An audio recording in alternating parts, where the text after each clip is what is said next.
ಪಾಪ ಡಿ.ಕೆ. ಶಿವಕುಮಾರ್ 2028ರಲ್ಲಾದ್ರೂ ಮುಖ್ಯಮಂತ್ರಿ ಆಗ್ಬೇಕು ಅನ್ನುವ ಕನಸನ್ನ ಕಾಣ್ತಾ ಇದ್ರೆ ಅವರಿಗೆ ಒಂದರ ಮೇಲೊಂದರಂತೆ ಹೊಡೆತಗಳೇ ಸಿಗ್ತಾ ಇದೆ. 2028ರಲ್ಲೂ ಕೂಡ ಕಾಂಗ್ರೆಸ್ ಅಧಿಕಾರಕ್ಕೆ ಬರುತ್ತೋ ಇಲ್ವೋ, ಈಗಿರೋ ಪರಿಸ್ಥಿತಿ ನೋಡ್ತಾ ಇದ್ರೆ, ಈಗ ಬರ್ತಾ ಇರುವಂತ ಪರಿಸ್ಥಿತಿಗಳನ್ನ ನೋಡ್ತಾ ಇದ್ರೆ 2028ರಲ್ಲಿ ಕಾಂಗ್ರೆಸ್ ಸರ್ಕಾರ ಮಕಾಡೆ ಹಾಕೋದು ಖಚಿತ. ಹೀಗ್ಯಾಕೆ ಹೇಳ್ತಾ ಇದ್ದೀರಾ ಅಂದ್ರೆ, ಸದ್ಯದ ಧರ್ಮಸ್ಥಳದ ಪರಿಸ್ಥಿತಿ ಇದೆಯಲ್ಲ, ಇದರ ಚಿತ್ರಣವನ್ನು ಇಟ್ಕೊಂಡು 2028ಅನ್ನ ದೂರದೃಷ್ಟಿಯಿಂದ ನೋಡಬಹುದು. ಇನ್ನು ಡಿ.ಕೆ. ಶಿವಕುಮಾರ್ ಅವರ ಯೋಚನೆ ಇದೆಯಲ್ಲ, ಅದು ಬೆಂಗಳೂರು ಮಂಗಳೂರು ಎಲ್ಲೇ ಹೋದ್ರು ಬಿಂದಾಸ್ ಅನ್ನುವ ಡಿ.ಕೆ. ಶಿವಕುಮಾರ್ ಯೋಚನೆಗೆ ಸದ್ಯ ಹಳೆ ಮೈಸೂರು ಬೆಂಗಳೂರು ಮಂಗಳೂರು ಮೂರೂ ಕೈ ಕೊಡುವಂತ ಸಾಧ್ಯತೆಗಳೇ ಜಾಸ್ತಿ ಇದೆ. ಹಾಗಾದ್ರೆ ಯಾಕೆ ಡಿ.ಕೆ. ಶಿವಕುಮಾರ್ಗೆ 2028ರಲ್ಲಿ CM ಆಗೋದಿಕ್ಕೆ ಕಷ್ಟ ಆಗುತ್ತೆ, ಕಾಂಗ್ರೆಸ್ ಅಧಿಕಾರಕ್ಕೆ ಬರೋದು ಯಾಕೆ ಕಷ್ಟ ಆಗುತ್ತೆ? ಧರ್ಮಸ್ಥಳದ ಪ್ರಕರಣವನ್ನು ನೋಡ್ತಾ ಇದ್ರೆ ಡಿ.ಕೆ. ಶಿವಕುಮಾರ್ ಇದನ್ನ ತಡೆಯುವ ಪ್ರಯತ್ನ ಮಾಡಿದ್ರು. ಇದರ ಹಿಂದೆ ಷಡ್ಯಂತ್ರ ಇದೆ, ಈ ಷಡ್ಯಂತ್ರ ಬಯಲಾಗಬೇಕು ಅನ್ನೋ ರೀತಿಯಲ್ಲಿ ಮಾತಾಡಿದ್ರು. ಅದರರ್ಥ SIT ತನಿಖೆಗೆ ಸರ್ಕಾರ ಕೊಟ್ಟಿದ್ದು ಸಿದ್ದರಾಮಯ್ಯನವರ ಕಾರಣದಿಂದ, ಅವರ ಸುತ್ತಮುತ್ತ ಇರುವಂತಹ ಒಂದಷ್ಟು ಎಡಪಂಥೀಯರು ಒತ್ತಾಯ ಮಾಡಿದ್ರಿಂದ ಅನ್ನುವಂಥದ್ದು ಕಾಣ್ತಾ ಇದೆ. ಅದನ್ನ BJP ಪದೇ ಪದೇ ಆರೋಪಿಸ್ತಾ ಇದೆ. ಸಿದ್ದರಾಮಯ್ಯನವರ ಸುತ್ತಮುತ್ತ ಸಹಜವಾಗಿನೇ ಒಂದಷ್ಟು ಎಡಪಂಥೀಯರಿದ್ದಾರೆ. ಅವರು ಹೇಗಾದ್ರೂ ಮಾಡಿ ಈ ಹಿಂದುತ್ವ ಅಥವಾ ಈ RSS ಹಿಂದುತ್ವದ ಸಿದ್ಧಾಂತಗಳು, ದೇವಸ್ಥಾನಗಳು ಇವೆಲ್ಲವನ್ನ ಕೂಡ, ಈಗೇನು ದಸರಾ ಉದ್ಘಾಟನೆ ವಿಚಾರ, ಇದೆಲ್ಲದರಲ್ಲೂ ಕೂಡ ಸಿದ್ದರಾಮಯ್ಯನವರು ತೆಗೆದುಕೊಳ್ಳುವಂತ ನಿರ್ಧಾರ ಹಿಂದುತ್ವಕ್ಕೆ ವಿರುದ್ಧವಾಗೇ ಇರುತ್ತೆ. ಅದು ಸನಾತನ ಧರ್ಮ, ಹಿಂದೂಗಳ ಭಾವನೆಗಳಿಗೆ ಯಾವತ್ತೂ ಕೂಡ ಬೆಲೆ ಕೊಡೋದಿಲ್ಲ. ಆದ್ರೆ ಡಿ.ಕೆ. ಶಿವಕುಮಾರ್ ಅವರ ಯೋಚನೆ ಏನಾಗಿತ್ತು ಅಂದ್ರೆ, ಸದ್ಯ ಹಳೆ ಮೈಸೂರು ಭಾಗದಲ್ಲಿ ನಿಧಾನಕ್ಕೆ ಕಾಂಗ್ರೆಸ್ ಅನ್ನ ಮತ್ತೆ ಚಿಗುರು ಹಾಗೆ ಮಾಡಿದ್ದೀನಿ.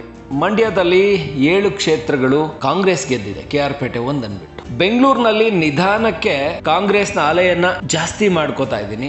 ST ಸೋಮಶೇಖರ್ ತರದವ್ರು ಇರ್ಬೋದು, ಬೇರೆ ಬೇರೆ ಏನು ಬೆಂಗಳೂರು ಉಸ್ತುವಾರಿ ಆಗಿದ್ದುಕೊಂಡು ಬೆಂಗಳೂರಿನಲ್ಲಿ ಕಾಂಗ್ರೆಸ್ನ ಅಲೆಯನ್ನ ಜಾಸ್ತಿ ಮಾಡಿ ಬರೋ 2028ರಲ್ಲಿ ಕಾಂಗ್ರೆಸ್ ಅನ್ನ ಹೆಚ್ಚಿನ ಕ್ಷೇತ್ರಗಳಲ್ಲಿ ಗೆಲ್ಸೋದಕ್ಕೆ ಬೆಂಗಳೂರು ಉಸ್ತುವಾರಿ ತಗೊಂಡಿರೋದ್ರಿಂದ ಸಾಧ್ಯ ಆಗುತ್ತೆ. ಯಾಕೆಂದ್ರೆ ಬೆಂಗಳೂರು 28 ವಿಧಾನಸಭಾ ಕ್ಷೇತ್ರಗಳಲ್ಲಿ 16 BJP ಗೆದ್ರೆ 12 ಕಾಂಗ್ರೆಸ್ ಕೈಯಲ್ಲಿದೆ. ಇದನ್ನ ಒಂದು 20ರವರೆಗೂ ತಗೊಂಡು ಹೋಗಕ್ ಸಾಧ್ಯ ಆದ್ರೆ ಕಾಂಗ್ರೆಸ್ ಇನ್ನಷ್ಟು ಹೆಚ್ಚಿನ ಸ್ಥಾನ ಗಳಿಸೋದಕ್ಕೆ ಸಾಧ್ಯ ಆಗುತ್ತೆ.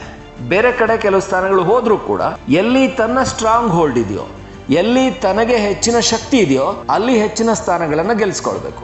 ಅಂದ್ರೆ ಇಲ್ಲಿ ಡಿ.ಕೆ. ಶಿವಕುಮಾರ್ ಅವ್ರ ತಲೆಯಲ್ಲಿ ಮಂಡ್ಯದ ಉಲ್ಟಾ ಪಲ್ಟಾ ಲೆಕ್ಕಾಚಾರ ಗೊತ್ತಿದ್ದೇ ಇದೆ. ಮಂಡ್ಯದ ಜನ ಯಾವತ್ತೂ ಕೂಡ ಕರ್ನಾಟಕದ ಜನರ ಒಂಥರ ಮಿನಿಯೇಚರ್ ತರ, ಅವರು ಒಂದ್ಸಾರಿ ಕೊಟ್ಟವ್ರಿಗೆ ಮತ್ತೊಂದ್ಸಾರಿ ಅವಕಾಶ ಕೊಡಲ್ಲ. ಈಗ ಕಳೆದ 2018ರವರೆಗೂ ಕೂಡ ಅಲ್ಲಿ JDS ಯಾವ ರೀತಿಯಲ್ಲಿ 7 ಕ್ಷೇತ್ರಗಳನ್ನ ಗೆದ್ದುಕೊಂಡಿದ್ರು, ಆದ್ರೆ ಈಗ ಅದೇ 7 ಕ್ಷೇತ್ರಗಳನ್ನ ಕಾಂಗ್ರೆಸ್ ಗೆದ್ದುಕೊಂಡಿದೆ 23ರಲ್ಲಿ. ಇದು ಮುಂದಿನ ಚುನಾವಣೆ ಬಂದಾಗ 28 ಬಂದಾಗ ಮತ್ತೆ JDS ಕಡೆಗೆ ಹೋಗುವ ಲಕ್ಷಣಗಳು ಇದೆ. ಯಾಕಂದ್ರೆ ಮಂಡ್ಯ ಜನರು ಹಾಗೇನೆ ಅಭಿವೃದ್ಧಿಗೆ ಹೆಚ್ಚಿನ ಒತ್ತು ಕೊಡ್ತಾರೆ. 5 ವರ್ಷ ಒಬ್ರಿಗೆ ಕೊಟ್ಟು ನೋಡ್ತಾರೆ, ಅವ್ರು ಕೆಲಸ ಮಾಡಲ್ಲ ಅಂತ ಗೊತ್ತಾಗುತ್ತೆ, ಮತ್ತೆ ಮುಂದಿನವ್ರನ್ನ ಬೇರೆಯವ್ರನ್ನ ಆಯ್ಕೆ ಮಾಡ್ತಾರೆ.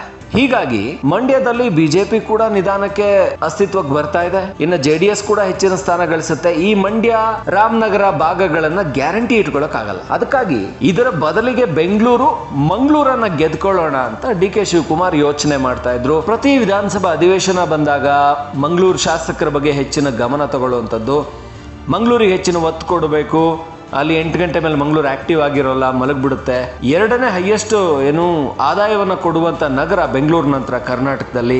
ಆದರೆ ಮಂಗಳೂರು ಆಕ್ಟಿವ್ ಇಲ್ಲ. ಮಂಗಳೂರಿಗೆ ಹೆಚ್ಚಿನ ಉತ್ತೇಜನ ಕೊಡಬೇಕು.